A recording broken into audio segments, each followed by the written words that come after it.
The following People and Their Poems presentation is a special episode featuring Woodbury, Connecticut Poet Laureate Sandy Carlson during a Woodbury Arts Association event at the Studio Hill Gallery.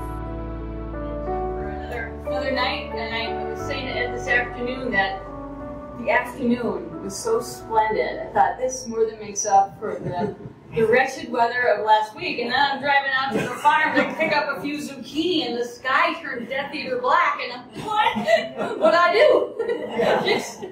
But it's really beautiful to be in here today. And this guy, I'm gonna get out of his way. He just makes sleep look so nice. Look at him.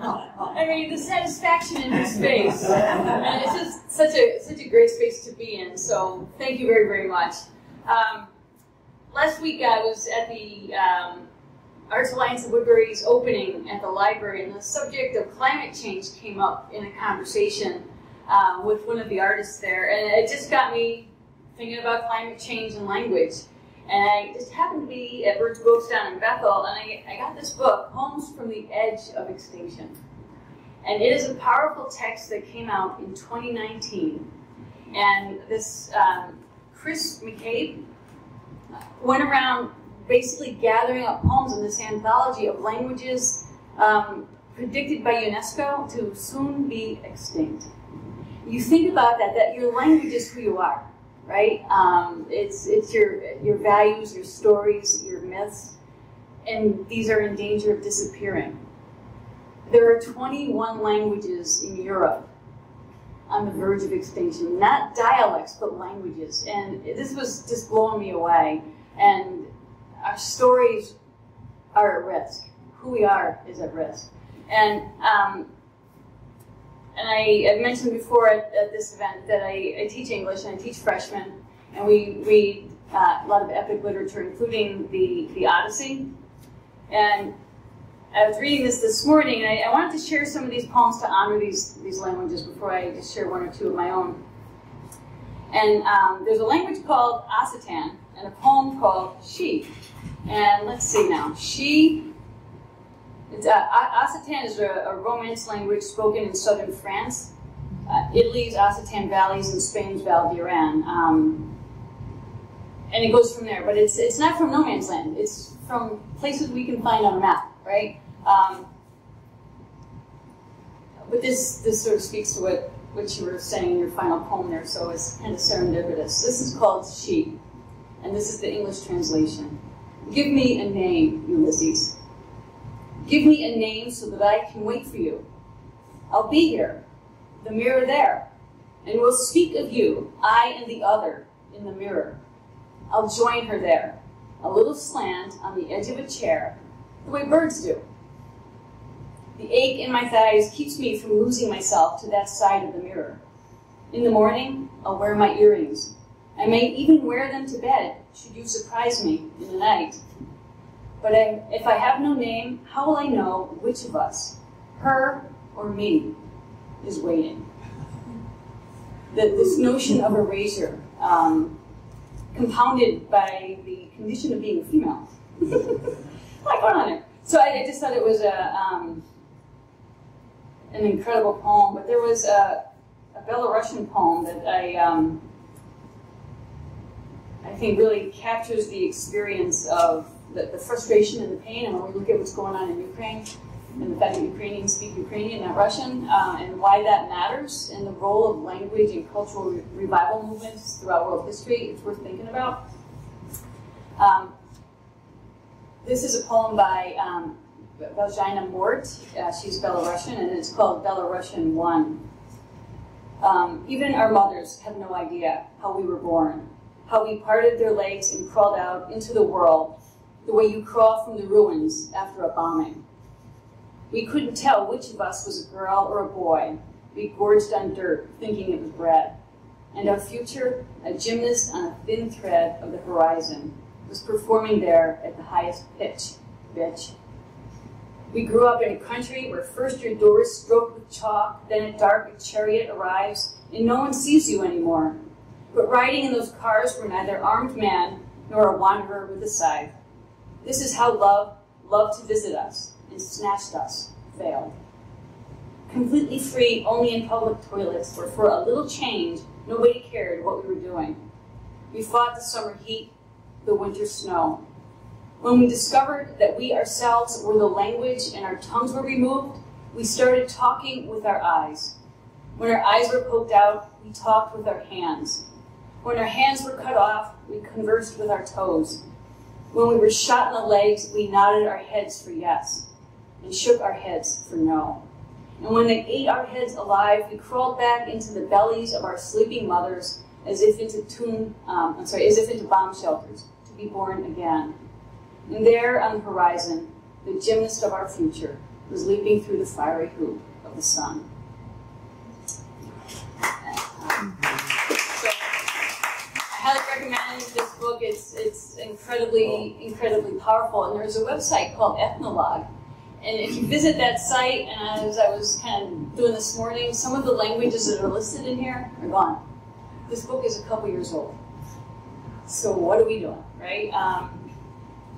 And when I found the one that made reference to Ulysses and the Odyssey and the power of memory and the importance of remembering our story, our family story, our mother's stories, it just struck a chord with me because there is that universal story that binds all of us. It's something to do with being alive. And let's see. I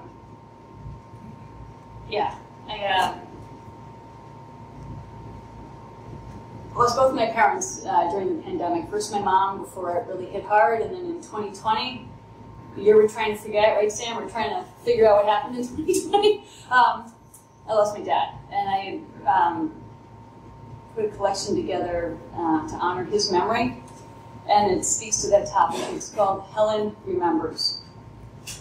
The Encyclopedia Britannica asserts Helen of Troy lived happily ever after with King Menelaus of Sparta. Once the Achaeans sorted out that kidnapping business, and Paris was safely dead, and Odysseus had thought of that horse thing to get them off the island once and for all. But I digress, and I disagree. And so does Homer, whom the Encyclopedia Britannica says might never have existed as one man. Homer might have been many storytelling men who somehow managed to mark Helen's grief on the map and to artfully question the honor of Odysseus. If you can believe that about Homer, go ahead and try to write that group epic. See what happens. Then you'll be okay with Homer as historical fact. But back to the topic, which I feel right now. Helen was in Troy 10 years with handsome, lovely Paris, who received her in payment for a favor. Just a little deal between narcissists. That's how that goes. But anyway, we have no evidence that she was aching for Sparta all those years away, that she wasn't perfectly satisfied with her new life, that Troy displeased her. But never mind. She was there as an object of exquisite beauty. An object. That's the thing. The thing. Hear me. The thing. A thing taken once before by beautiful Theseus, who also was excellent at making use of women, who outclassed him. But I digress. This is what the non-existent Homer said, which the Encyclopedia Britannica needs to think about. When Telemachus arrived on Sparta in search of Odysseus, Helen says, "Let's drink to forget." And then she says, "Hell, boys, let's add this little potion I have here to our wine that we might completely forget every goddamn one of our sorrows." And she does. And they do. And Telemachus sticks around for a while and drinks Helen's wine. And maybe Helen doesn't mind looking at him because she benumbs herself with every glass. This is not a happy ending, Encyclopedia Britannica. Forgetting, just ask Homer, is an egregious sin. It is about abandoning your story, and there's no fixing that. That's a grieving heart, dear one. That is woman as object stuck in a sentence whose author is her captor. That is beauty annihilating itself so you can't get your hands on it. And that is what women do. Just ask one.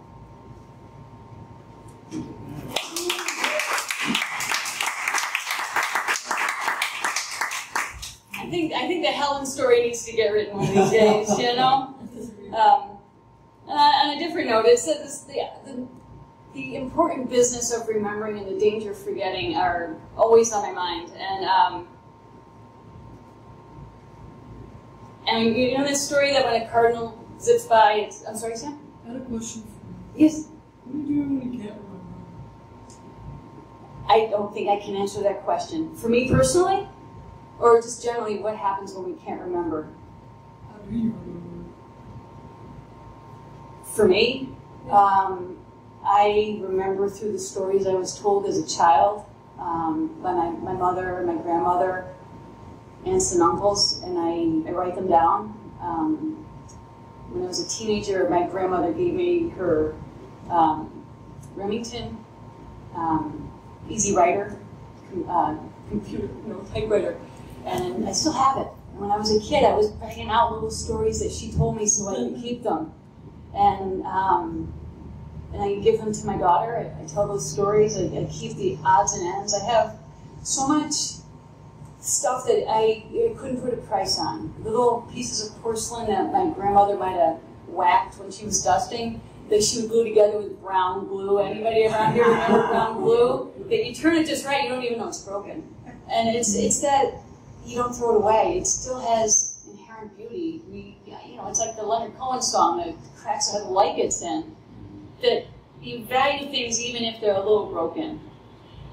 That's how I remember, and that's why I have so much really cool stuff in my house, you know. But I think it's through the storytelling, and I think that's what this book reminds us of, that we're in danger of losing our stories. And I think this artist, the stories she's telling of family and love in here, the stories in your paintings, the vulnerability that comes from storytelling is profound and demanding, and it can be very, very exhausting. It's powerful.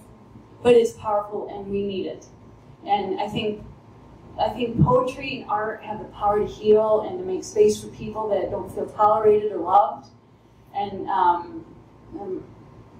remember the Connecticut Poetry Society, and every month, the Pat Matola, the woman who runs it, she has an open mic that's on Zoom so that everybody can participate, even older folks who might not want to drive or whatever, you know, it's cool. And I have remarked that there are people who get on there, and I know what their politics are through their poetry, and I might not agree with them, but I'm getting a different insight into why they think what they think, and that other place where it comes from, how they were raised, what religious values that they grew up with. Inside. Pardon? Inside. Yeah, and it's because it's through something they created with a view to sharing and personalizing, and it's meant as a gift. It's something I can take away and I can think about that person, and I don't have to have an opinion, I don't have to debate it, I just have to know that's where that person is. And it's a deeply respectful process through poetry. And I think that people can count on those events happening every month to have those conversations. It's a saving grace in a big way. And there are some older ladies who get on there and they tell about their growing up in parts of Connecticut that are very urban now that weren't back then, and about their mothers who love them or whoever was important to them at the time. And it's just very profoundly beautiful, and it's why galleries like this one and events like this are so important, because people have stories that count, you know, and when we share that vulnerability, that's when amazing things happen. You don't have to agree with what people say. No one's asking for that. They're asking just to be heard. And you take those words away with you, and they echo in your heart, and you come back with more. And I think that is the power of art, and the magic and the beauty of it, you know. But if I...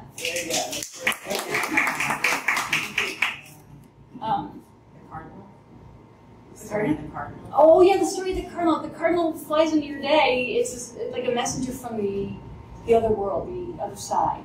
A spirit coming to acknowledge you, and I'll express that a little bit in this poem. But this morning when I woke up, I went out back, and I heard a cardinal singing, and I looked down and I have a bird bath in the front and the back, so they can bathe wherever they want. And there was a female cardinal just having a grand time singing. I told Nadine I probably an anthem of freedom because I could not see the male anywhere, you know.